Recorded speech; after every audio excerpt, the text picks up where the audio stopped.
नमस्कार, मी आकांक्षा आणि तुम्ही पाहताय इन्फोवारी। एकनाथ शिंदे यांनी पक्षात बंड पुकारल्यानंतर शिवसेना पक्ष आणि पक्षाचं चिन्ह धनुष्यबाण हे एकनाथ शिंदे यांच्या वाटेला गेल्यानंतर अजित पवारांना देखील राष्ट्रवादी काँग्रेस हा पक्ष आणि घड्याळ हे दिलं जाईल असा अंदाज व्यक्त केला गेला होता आणि झालं देखील तसंच। अजित पवारांनी पक्षात बंड पुकारल्यानंतर पक्षाचं नाव आणि राष्ट्रवादी पक्षाचं घड्याळ हे चिन्ह अजित पवारांच्या वाटेला गेलं। उद्धव ठाकरे यांच्या गटाला मशाल हे चिन्ह दिलं गेलं। आगामी लोकसभा आणि विधानसभा निवडणुका या उद्धव ठाकरे या गटाकडून मशाल या चिन्हावर लढवल्या जातील। शरद पवार यांच्या गटाला राष्ट्रवादी काँग्रेस पक्ष शरदचंद्रजी पवार असं नाव दिलं गेलं। शरद पवार यांच्या गटाकडून चिन्हाची मागणी ही उगवता सूर्य, कपबशी, वडाचं झाड अशी होती। मात्र नुकत्याच आलेल्या माहितीनुसार राष्ट्रवादी काँग्रेस पक्ष शरदचंद्रजी पवार या गटाला आता तुतारी हे चिन्ह दिलं गेलंय। एखाद्या पक्षाची किंवा माणसाची ओळख ही त्याच्या कार्यकर्तृत्वावर निर्माण होत असते। शरद पवार असं नाव घेतल्यावर महाराष्ट्रात किंवा भारतात घड्याळ हे चिन्ह आपसुकपणे डोळ्यासमोर येतं आणि त्यातल्या त्यात ऐन लोकसभा विधानसभा निवडणुकींच्या तोंडावर जर चिन्ह बदललं गेलं तर ते चिन्ह सामान्य लोकांपर्यंत कसं पोहोचवलं जाईल किंवा पोहोचेल का हा सर्वात मोठा प्रश्न असतो।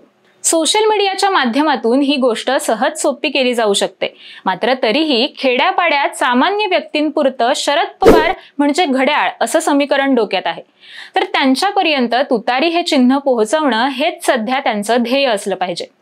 परंतु शरद पवारांसाठी ही गोष्ट फार वेगळी, फार मोठी नाहीये। शरद पवार यांना या आधी 5 वेळा आपलं चिन्ह बदलावं लागलं होतं आणि असं फक्त शरद पवार यांच्या बाबतीत झालं का, तर असं अजिबात नाही। काँग्रेस पक्षाला सुद्धा या आधी बैलजोडी हे चिन्ह, त्यानंतर गाय वासरू चिन्ह आणि त्यानंतरच पंजा हे चिन्ह काँग्रेसकडे कायमस्वरूपी आलं। भारतीय जनता पक्ष आता कमळ चिन्हावर निवडणूक लढवत असला तरी सुद्धा या आधी भारतीय जनता पक्ष जेव्हा भारतीय जनसंघ म्हणून होता त्यावेळी चिन्ह पणती हे होतं। त्यानंतर या जनसंघाचं रूपांतर जेव्हा जनता पक्षात झालं तेव्हा जनता पक्षात नांगरधारी शेतकरी हे त्यांचं चिन्ह होतं आणि या जनता पक्षाचं रूपांतर जेव्हा भारतीय जनता पक्षात झालं त्यावेळेस त्यांना कमळ हे चिन्ह मिळालं। तेव्हापासून आजपर्यंत भारतीय जनता पक्षाचं चिन्ह हे कमळ आहे। शिवसेनेच्या पक्ष स्थापनेपासून धनुष्यबाण हे चिन्ह त्यांच्या सोबत असलं तरी आता मात्र एकनाथ शिंदे यांच्या वाटेला शिवसेना पक्ष आणि धनुष्यबाण हे चिन्ह गेलंय, तर आता उद्धव ठाकरे यांना नवीन मशाल हे चिन्ह दिलं गेलंय। मशाल चिन्ह घेऊनच लोकसभा आणि विधानसभा या आगामी निवडणुकांना उद्धव ठाकरे यांना सामोरं जावं लागेल।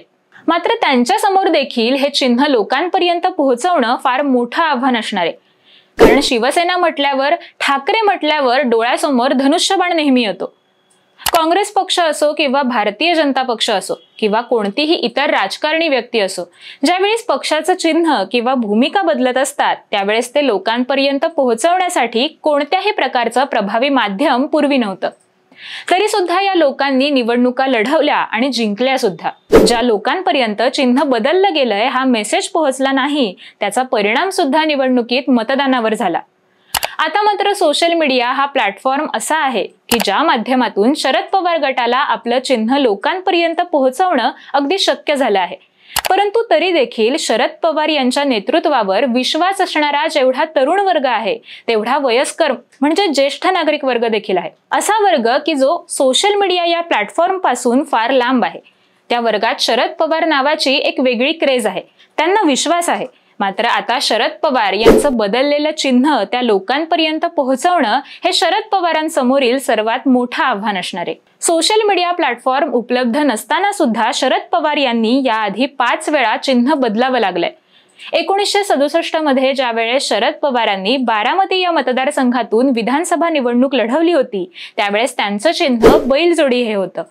त्या चिन्हावर शरद पवारांनी निवडणूक जिंकल्यानंतर त्यांना गाय वासरू या चिन्हावर निवडणूक लढवावी लागली होती।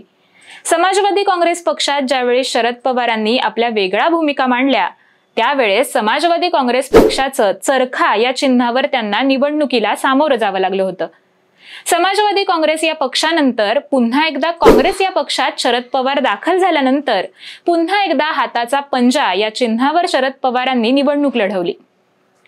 काँग्रेस सोबत मतभेद झाल्यानंतर शरद पवारांनी 1999 मध्ये राष्ट्रवादी काँग्रेस पक्षाची स्थापना केली आणि आपली वेगळी चूल मांडून त्यांनी वेगळ्या भूमिका मांडल्या।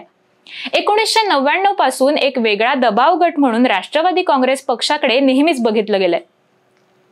पुरोगामी विचार म्हणून महाराष्ट्रात तग धरून राष्ट्रवादी काँग्रेस पक्ष प्रखरपणे उभं राहत असतानाच अजित पवार यांच्या बंडामुळे राष्ट्रवादी काँग्रेस पक्ष आणि त्यांचं चिन्ह घड्याळ हे शरद पवारांच्या हातातून गेलं।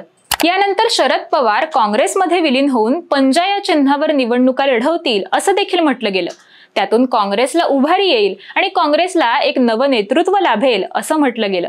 मात्र काँग्रेसमध्ये असलेल्या काही वरिष्ठ नेत्यांना शरद पवार यांच्या नेतृत्वाखाली पुन्हा निवडणुका लढवणं किंवा पक्ष चालवणं कठीण जाईल असाही अंदाज व्यक्त केला गेला।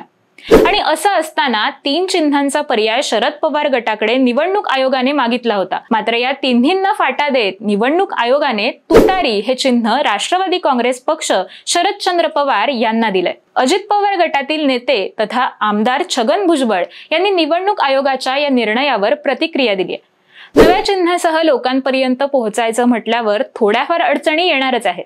1999 साली आमची 30% जास्त मतं काँग्रेसला गेली होती असं त्यांनी सांगितलं।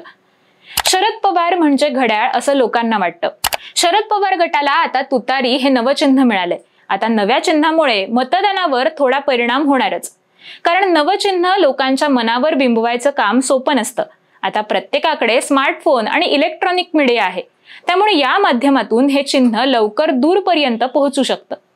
पूर्वी फार अडचणी यायच्या, मात्र आता थोडीफार तरी अडचण येणारच। खेड्यांमध्ये राहणाऱ्या मंडळींच्या मनात काही गोष्टी पक्क्या असतात।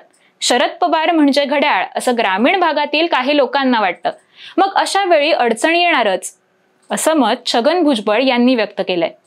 जितेंद्र आव्हाड यांनी वाजवा तुतारी हटवा गद्दारी असं ट्विट करून तुतारी या चिन्हाचं स्वागतच केलंय। तर या चिन्हाचं अनावरण आणि चिन्हाची प्रचार मोहीम ही रायगडावरून होणार असल्याचे देखील सोशल मीडियाच्या माध्यमातून कार्यकर्त्यांमध्ये मेसेज गेलेत।